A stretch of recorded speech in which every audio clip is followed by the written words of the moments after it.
All right, June 19th, 8 o'clock, 8:30, 8:35. That's the time. All right. And what am I concerned about? This time it's going to be fire blight. The models are done, but you can kind of take a look and see how intense the upcoming weather's coming. We're going to start North Appleton, take a peek, and see that it's quite terrifying. Yep, you're going to get high TRVs for cougar blight and EIP numbers that can approach, over 2,000 for the TRV and almost 500 for the EIP. It's going to be hot. And I'm really concerned about the average temperatures that are predicted. I'm a little worried that with rain, the tissue is going to be driving and the fire blight's going to be moving and the shoot blight will miraculously show up. I've seen shoot blight miraculously show up in a lot of my orchards that were absolutely clean until this hot weather. And you think it didn't look so bad until you realize the average temperature. The average, not the low, not the high, the average is about 80 in North Appleton. It's going to be an intense week. I'm going to talk about what to do if you see fire blight. I already have put in requests to have high rates of apogee applied to my research orchards because I don't want them to get destroyed, so I can show you all kinds of cool product efficacy data next winter. So we're doing that. I'm going forward with that. I'm terrified. I'm even like on the spots that I see fire blight, putting out a little bit of copper to dry things up, and we'll talk about how to do that in a moment. But let's go take a look and see what's happening in the SOTUS area. Williamson Day Marie, let's see how is it any different. I suspect it's going to be intense. You just put any blossom open date in there to kind of trick the model into allowing you to look at the weather. A little cooler, not 79, but there's some 78 averages. And there is some rain coming up on the June 1st time. Now, if you're ever like, why does the EIP drop when the risk go back to orange when the EIP is almost 500? Well, that's a great question. It's mainly because there's no predicted rain, but we all know there's going to be dew, there's going to be micro pockets, there's going to be internal climates, and that's sometimes going to be enough. You can see the relative humidity even towards the end of the week on June 23rd. It's like 84, 65 min-max. That might be enough to do it. Let's go take a look at Interlaken, see how we're looking there. Going to pick a first blossom open date just so I can see some predictions. It looks like the real critical period is around the rain that's happening on the 20th to 21st. But the real hot temperatures are going to drive and move shoot blight, with the averages being in our region is 83 is the average temperature, not the high, the average. And then we're going to go to Voorheesville. What's it look like there? Come on, Voorheesville. Is it just going? Where did it go? There it is. Got to spell it correctly. All right, yep. Let's take a look at the Capital District. What are they looking like? A spotty back and forth because they're getting more rain. You can see then the EIP prediction drops. Even though it's like 500 goes back on 622, EIP value goes back to orange just because there's no rain predicted, and that's what's triggering the model. The average temperature in the Capital District is 84 degrees. That's the average. That's quite terrifying. It means the highs are going to be really, really hot. Does Chazy escape it? I don't even know. We're going to find out. I doubt it. It's going to be hot in Chazy as well. Let's see what's it looking like. It's a blistering event with rain all the days and average temperatures in 82 towards the 23rd. Really kind of worried about fire blight. If we can get through this, you can survive anything. Is Peru better? Really high average temperatures. Let's just pick a different one. Let's do this one. Let's take a look at Peru Florence and see how they're looking. Is it hotter? Oh, it's just absolutely miserable. Spikes, high temperatures, 84 is the high. The lucky thing is it does dip down in average temperature, but 77 as an average is enough to have fire blight cooking all night and all afternoon with leaf wetness in the mix of it. So even the smallest blighted shoot could become oozy and get spread around. How about Hudson Valley? I think they're also in the same boat. Taking a peek around at the models. Looks like they're getting a no predictions of water towards the end of the week, but this crux around the 20th and 21st is quite terrifying. Highs in 86. Yes, the average is 86. Yeah, that'll be wonderful. That will really drive these temperatures. I think this is the week to probably slow down any growth if the trees are moving fast. You might want to shut them down just in case the fire blight shows up, and you can shut it down too. Let's take one last time at Long Island Riverhead. Where's my Riverhead? MCV. Too bad we can't get the other fork up and running. Looking a little bit better. Well, they only have an average temperature of 80 towards the 24th. Should be good to, yeah. 75 is an average. This means that fire blight's going to be cooking there. They're not going to get the cooling from the edge of the ocean and the other bodies of water in that region. So it's going to be a hot one. What are we going to do about fire blight? Let's go ahead and start talking about some of the predictions and some of the stuff that I'll tend to mention. Nope. Let's get this up and looking good. And let's do that. There's a little bit better. All right, where are we now? We're in 3rd to 5th cover. Normally I'd be worrying about leaf spots and apple blotch, which can also be a problem with all the rain that we're having. We're starting to see it. And powdery mildews with all the humidity, and hot weather will drive that up. And but moving along to that, I'm really kind of concerned about fire blight. And with that, what are we going to do? All right, so what to do about the shoot blight? We're in that region. Fire blight could show up. If you start to see shoot blight, I've seen shoot blight in my orchards, and these are the types of things that I've been doing today to try to dry out and burn out those ooze droplets. Low rate fixed copper program, 7 to 10 day schedule till terminal bud set. You got to be very careful. You can cause fruit rusting. It's usually not a concern in nursery or during the establishment. So I can, a lot of my younger plantings are in establishment. We've planted 800 trees to use in efficacy trials, and we don't want to lose them all. Give it, apply with adequate drying time. With the hot weather, you should be able to get it in there. We have a couple, maybe tomorrow is another good day that's not going to have a lot of rain. Another good time to put on these low rate coppers. Other things to note about copper is just a protectant. It's only going to reduce surface bacteria. You're basically protecting yourself from ooze that you don't see that's getting knocked and blown around in the rain, or being vectored by insects who thinks it's a sugary treat. If the trees are growing fast, you have to keep putting it on 7 to 10 days because the terminals can outgrow the protective residues of copper.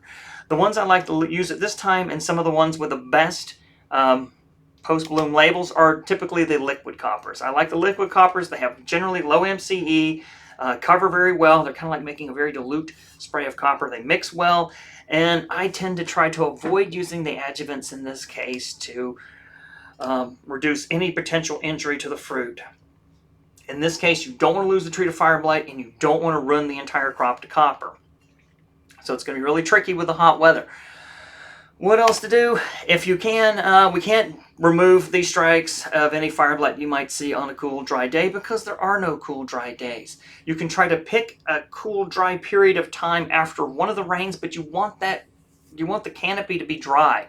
So if you look at the model and you put that model back in bloom mode, pick those days where the EIP drops back to orange even though it's 200 because there's no rain. And then pick an earlier part of the day, a little bit away from the humidity and dew. No, there's just not really a good chance. But if you're going to do it, cut into last season's growth. Find the part of where the new season's growth and the last is, and then move back from that about 12 more inches into the last season's healthy tissue. And if you can, I go all the way into 3rd year tissue if you have a tree with 3rd year tissue. And if you don't, go as far as you can into 2nd and leave a short stub. We'll show you some data on pruning in a moment, and we'll talk a little bit about that. And unfortunately, if there's a young tree and fire blight reaches the scaffold, it's time to remove and replant. Situations where you have a small high density tree just loaded with fire blight, it might be better to move and replant that one, just because you do not want this type of tree to become a sprinkler system for fire blight ooze. The other thing that we've noticed, and you'll see some of this as we talk about it during the data on pruning, some of our pruning studies that we've recently published, 1 to 2 year old actively growing high density trees, you might not be able to salvage them by pruning alone. The bacteria appears to become fully systemic in about 3 to 5 days, particularly in very, very hot weather, such as the weather we're experiencing now. Okay, so if you want to try to rescue things, this is what I'm recommending. The regular pruning was that I picked the coldest, driest day. In this case, if you want to try to save it, if you have dry shoot blight, kind of dry and crusty because it's gotten a lot of powdery mildew, or it just looks all dried up and there's not a lot of ooze, I would go Put down the ProHex 6 to 12 ounces per 100. Plus a low liquid MCE copper, and just leave it. Don't prune it at all. If you have an oozing wet shoot blight, it's time for the big rescue program. 6 to 8, 6 to 12 ounces, Apogee or any Prexadione, Kudos, either one. Plus a liquid low MCE copper product, one of the ones that's very liquidous, gets down in the cracks, gets all inside the near in the tissue creases and stuff. They don't become as systemic as you'd like, but they can give you good coverage. Then wait 5 days, probably next week once the heat wave is over, prune, and then reapply the ProHex, mainly because it's going to re-stimulate growth and it's going to push it again. So, and do this until you get the terminal bud set. And if you have any trees left, you've succeeded in the rescue program. With this type of weather conditions, even the best, throwing everything the kitchen sink at it, might not be enough to save the day, if you will. And then the things that I've learned over this next study we'll talk about is that pruning is frustrating, labor intensive, and has to occur on cool, dry days. It's just not going to happen. And then, of course, it can stimulate new shoot growth, and then once new shoot growth is stimulated, it stimulates the bacteria to systemically invade in your tissues and move to the active growing shoot tips, which is sometimes you might see a young fruit that's covered with ooze droplets, and that's what's happening. That tells you the fire blight's moving through the plant. It's not stopping to kill the shoots, which is great, but it's ending up in your fruit, and they can be a source of sporulating ooze if it's still far away from terminal bud set. And then, of course, you got the ProHex. It's going to prevent shoot stimulation and then, of course, stop the systemic movement, and the whole bacterial system becomes kind of arrested inside. So there's a lot of conflicting opinions on the use of sterilizing pruning equipment between cuts. Do I do it? Shoot breaking is a very popular practice for fire blight removal. Just given the ease of implementation, you go back and second your wood, break it off, and just toss it on the ground and let it dry out. But there's concern that the breaking of the shoot might exacerbate shoot blight, cause the bacterium to go nuts, or damage the vascular tissue, leading to more shoot blight. I can say when we did conduct the studies, everyone wanted to do the breaking because it is such an easy practice compared to the others. But we'll see how that worked out. So we did a couple studies on our big galas, large galas that are 20 years old or 30 years old, but only about 6 to 7 feet tall because they've been wrecked with fire blight, are still substantial enough to be pruned and survive every year. And you'll check this out. We did a second companion trial on some ruby frost planted in 2019. And of all the new varieties I've planted, I've actually found that ruby frost is not the most susceptible. It can get fire blight, but I think that's principally because it is very young. For the most part. And we did some trials this year on 2 different varieties, including ruby frost, and the ruby frost fire blight was a lot better managed by biologicals and biopesticides than some of the other types of varieties as well. So we did a second site there, replicated plot panels, 6 reps of 5 trees each. Despite doing this study in their ruby frost 2 years, they're still one of the more productive plants I have in this devastated orchard. Other things have completely died. Okay, so the first thing we did was left it inoculated and unpruned. Wilting, oozing, potentially led through the spread throughout the plant and the plot. And then we did that best management practice. And this time I didn't go 12 inches, I went 4 inches into second year wood positive control based on some of the work that my colleagues and I were doing out of Washington State and some prior studies. And you just go back, pop, and you leave a little cut right there, back deep into the second year tissue. Breaking, snapped off manually into second year wood. It leaves kind of a torn up, damaged vascular tissue. And then prune flush to the leader. Small trees we're showing here. Looks real different in the larger galas. Basically, big large branch with some shoot blight at the tip, brought all the way down, just a tiny, maybe a couple centimeter stub just off the leader. This is kind of what it looks like on the larger galas, just taking the whole thing all the way off back to the leader. You can even see a little bit of necrosis in there, probably from older cankers. And then the prune to a 4-inch stub. You can't quite see the 4-inch stub, but a lot of the tissue is removed and it's hiding underneath all the foliage. You can kind of see a longer 4-inch stub off sort of the main branch in this abomination of a tree that is just mostly growing wild at this point because you can't really train a tree that gets devastated by fire blight every year. Did a couple post pruning practices as well. first year shoots, or the scissor cuts. We dipped all these different things into the tips, waited for symptoms. This is how we did them all. Let them get about 6 to 7 inch of growth, first year shoots, dipped scissors into fire blight. This is much more intense than you'd ever see. Wait for symptoms to show up, watch them, and then implement the pruning practices. You can see thick ooze, wilted shoots, just about everywhere. Some pretty large ooze droplets in these years. Then we measured the incidence of shoot blight as a whole to give you an idea of, like, if I did do this pruning practice, how systemic would it get on a tree? And then the progression down from the cut cankers as well. We did some post practices as well. We did some where we would do some apogee, then scissor cut, and then wait for symptoms, and then do pruning practices with or without sanitation. Then we did a nice one with ActiGuard painting. And then we looked at the incidence of shoot blight and canker progression as well. Some of what this might look like is following: you take ActiGuard 1 ounce per quart, a little bit of 1% Regulate, and you paint it at the infection at the time of removal. Cut the tree, paint the whole a little bit up from the rootstock, graft union, right about there, go up about 12 inches and just paint the whole thing up to that pruning cut. It's not that hard. It's pretty easy to do, but it would require labor. And then this is the types of things that we found out in a young high density planting. Shoots developed symptoms within less than 5 days of implementing our pruning practice, and it just became widely prevalent. The mean incidence of shoot blight in 2021 was a pretty hot year. Just went through the trees like wildfire, meaning that 40% of the shoots, even though we only inoculated 2 a tree, had just jumped up to 40%, moving very quickly in less than 5 days, and becoming widely prevalent, which is when we took this type of data. We made the cuts there, and we took the data a little bit later after a month. We let it go after a month after removing the fire blight, see how bad it looked. 40% in unpruned, inoculated. Even the non-inoculated stuff got pretty heavy in this year as well. And then you can kind of see breaking, well, looked pretty good on incidence of shoot blight, not a lot of movement. And some of the others in this young high density block, you know, the best management practice did not really help when I did ProHex. A lot of error on that. A little bit of bonus with the ActiGuard though. There's a lot of internal spread and infection to neighboring trees. Systemic movement was probably less than 4 to 5 days if we saw symptoms showing up everywhere and becoming widely prevalent in 7. And in 2022, we looked at it again. 2022 was a really nasty year for fire blight and Agritech. Almost everything died. Similar types of controls as well. Very pruning, flush to the leader. Some things worked a little bit. BMP, sanitation, no sanitation. It didn't really matter.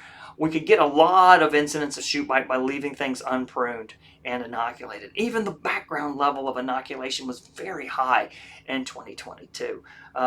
Looks like it didn't matter if you use sanitation or not. And that's what people have found over the years. A lot of internal spread, systemic movement less than 4 to 5 days. We had temperatures in excess of 80. Oh wait, that's like this week, except worse. This week is worse than what it was in 2021. And then just looking at the progression though, the progression was nicely stopped. There was a lot of fire blight in the area. And then you can tell if, like, oh, you didn't unprune it and didn't inoculate it. There was very little necrosis emerging down the length of the shoot. Breaking and all the things did pretty well. I put a little bar down there, less than 100 millimeters from the pruning wounds, pretty good. In this case, our best management practice didn't cut it in there, and we really didn't get any benefit by using ProHex with the best management practice of pruning back into 12 inches, if you will. Do we still use it? Yeah, I would still do it to try to shut these things down. But like I said, maybe in the high density plantings, you got to go with the ProHex first, otherwise it may not help. Over time, it just seemed to increase infection. The short stub we thought might be a little bit helpful. Prune to a short stub. Some of the low ones. Prune to a leader. Breaking wasn't that bad. And then some of these might be helpful in small trees, particularly that little ActiGuard. It's very easy to do in small trees. What did we look at in 2022? Anything different? High levels of migration down from the stuff that I pruned, unpruned them and just inoculated and let them go down to the trees. If you didn't inoculate them, the canker migration was pretty short. That flush to the leader and that short stub on these young high density ruby frost did pretty well, all things considered. Even in this very devastating, probably the most devastating fire blight year we've had in Agritech. And then back down to that best management practice plus ActiGuard, not bad. There's a lot of papers that show that this does indeed work out of Oregon and Washington area. This time breaking was not good, and neither was just the best management practice. It doesn't matter if you use sanitation or not, or a little bit of Prohex in it. You're not slowing the end of migration down the cankers. The Prohex is basically there to try to shut the shoot blight down before it gets really going. This sort of prophylactic, try to stop it. We're trying to stop new shoot blight with the recommendations I mentioned now as best we can before things get going. And hopefully you're not out there with scissors in the orchard cutting with fire blight. That's where things just can't handle the chemicals. Now, maybe a natural inoculum, these things might work a little better. Why don't I do natural inoculum tests? Because it's so variable. You'll never end up getting a lot in the uninoculated. You can see there, oh yeah, unpruned, uninoculated, no fire blight. Huh, interesting. That's what the whole thing would look like if we didn't do inoculation. So once again, that flush, short stub, painting with Actigard could be helpful in young trees. Looking at the vertical axis, same years, radically different. We still see stuff in 5 days, little systemic movement. Those trees are big, their vascular tissue was wrecked. They're growing, but not growing as aggressively and the main leader and throughout the tree. No internal spread and infections of neighboring trees. This is the incidence of shoot blight. It's not 40, it's not 60, it's 15. Really, really low on these trees. Moderate still, a lot of rainstorms. 2022 was a little bit worse, and these were where we see things like, now we do see the grandiose incidents. This was a nasty year for fire blight. You can see there's a lot of background because of that unpruned, uninoculated. It says about 20% fire blight's going to be everywhere. Some of these other things did pretty well. Short stub, flush to the leader, good. Breaking's not good. It looked like it was good one year, not so great the next one. What does it look like in terms of migration? This is where breaking really pulls away in these larger trees. Terrible migration, not inoculated, nothing.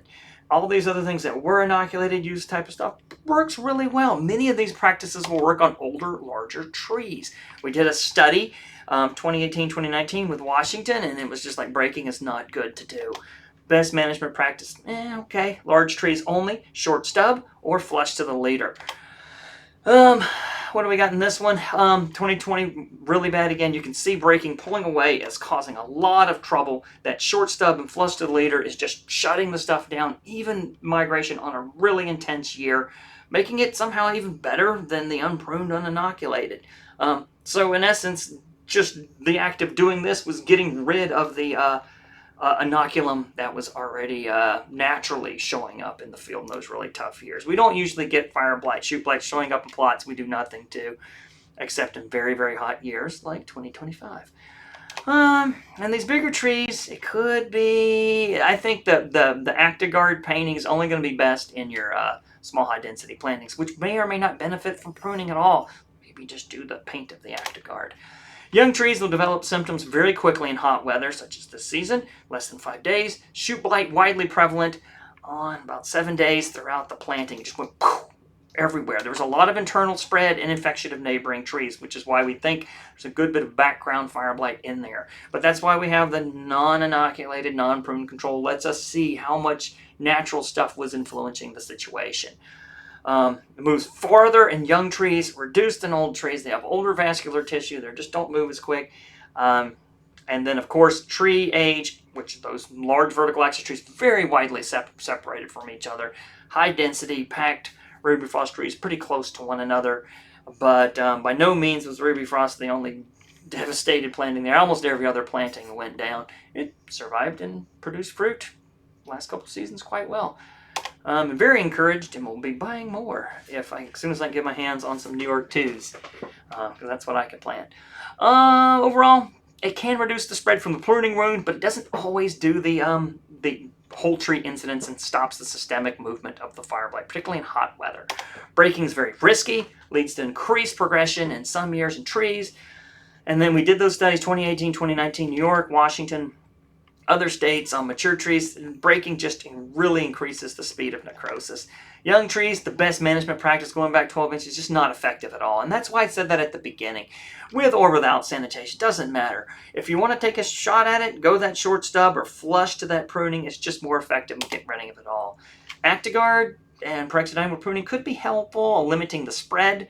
In young trees, I would say the Actigard, that high rate painting is very labor intensive, and the Prohex trying to stop movement very quickly in hot weather. Inconsistent any benefit at all. And then, of course, older trees, almost all the practices are effective. That's probably why all those studies say, oh yeah, 12 inches back into healthy tissue, you're fine, because they're probably done on young trees that aren't actively growing. These fast-moving, high-density trees are going to be really struggling. Few benefits from sanitation of tools, defense inducers, or even Prohex. These bigger trees are older. They're not going to use the PGRs, and they're not going to use the defense inducers as effectively as the young trees. All right, that's it for fire blight. Good luck out there. Slow those trees down and try to survive. Keep those trees covered with some copper during this hot weather. We do not want a massive fire blight outbreak season. All right, I will talk to you next week.